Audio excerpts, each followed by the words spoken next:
중국의 전 쇼트트랙 선수 왕멍이 한국 쇼트트랙 대표팀에게 막말을 퍼부었습니다.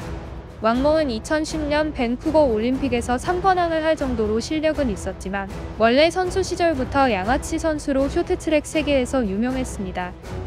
중국의 한 예능 방송에 나와서 대놓고 우리나라 쇼트트랙 선수인 박승희에 대해 다짜고짜 성형한 것 같다는 식의 발언을 하기도 했습니다. 워낙 좋지 못한 인성은 경기 중에도 악명이 높았는데요. 특히 2013년 헝가리 세계선수권 대회에서 박승희를 9위로 넘어뜨린 채 우승을 차지해 논란이 불거졌습니다. 아니나 다를까 왕멍은 지난 2011년에는 감독 폭행 사건에 연루돼 국가대표에서 제명되고 국제대회 출전이 불발된 중국에서도 인정한 질이 나쁜 선수입니다. 중국 베이징 캐피털 실내 경기장에서 열린 2022 베이징 동계올림픽 쇼트트랙 혼성계주 2000m 경기에서 중국 CCTV의 해설을 맡은 왕멍은 한국 선수가 중간에 넘어지자 잘됐다라는 반응을 보인 건데요. 이날 한국은 최민정, 이우빈, 황대헌, 박장혁 4선수가 한 조를 이뤄 준준결승에서 나섰으나 경기 도중 넘어져 2분 48초 308 3위를 기록해 준결승 진출에 실패했습니다.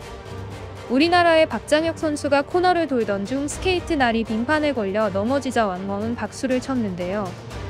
왕멍은 경기가 끝난 후에도 다시 보기를 보면서 혼자 넘어졌다, 잘됐다, 공정의 여지가 없다 등의 발언을 했고 이제 누구 탓을 하려고 하나라며 우리나라 대표팀의 탈락을 기뻐했습니다. 왕멍의 부적절한 해설은 금메달을 획득한 중국 선수들 사이에서 터치가 이뤄지지 않았다는 지적의 순간에도 나왔습니다. 그는 내 눈이 바로 자와 같다, 다시 보기를 할 필요도 없다, 중국이 이겼다 등의 일방적인 옹호 발언을 쏟아냈습니다. 하지만 이런 양아치 왕멍도 황대헌의 실격 사건에는 의아한 반응을 보였습니다.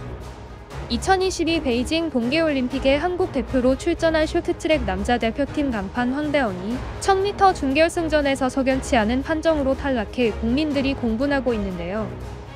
공교롭게도 황대헌의 탈락으로 중국 선수 2명이 결승에 진출했고 금메달을 거머쥐고 맙니다. 중국 베이징 캐피털 실내 경기장에서 열린 쇼트트랙 남자 1000m 준결승 1조 경기에서 황대헌은 1조에서 1위로 결승선을 통과했습니다. 3위로 출발한 뒤 결승선을 4바퀴 남기고 인코스를 노려 중국의 런즈웨이와 리원룽을 제친 뒤 추월을 허용하지 않은 결과였죠. 황대헌이 가장 먼저 피니시 라인을 통과한 후 런즈웨이에 이어 3위로 들어온 리원룽의 표정은 자신의 패배를 인정하고 있었는데요. 함께 질주한 선수 입장에서 자신이 탈락했다는 걸 누구보다 잘 알고 있었기 때문이죠.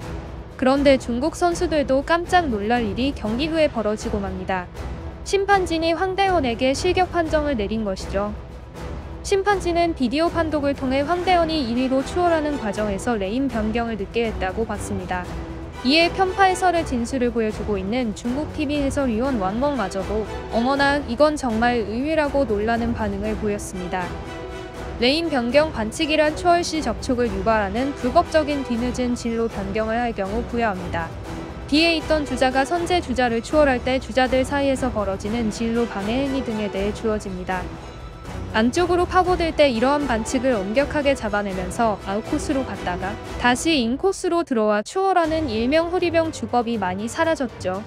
박승희 SBS 해설위원은 황대헌이 안쪽 공간이 벌어진 틈을 타서 들어갔고 중국 선수와 접촉도 없었다고 했는데요.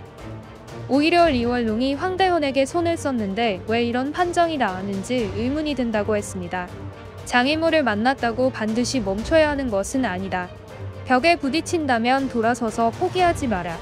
어떻게 벽에 오를지, 벽을 뚫고 나갈 수 있을지, 또 돌아갈 방법은 없는지 생각하라. 이는 미국의 전설적인 농구 선수 마이클 조던이 도전에 대해 남긴 명언이죠. 우리나라 선수들이 말도 안 되는 중국의 편파 판정을 깨부수고 압도적 기량으로 중국을 참교육하고 무사히 국가로 돌아오길 기원합니다.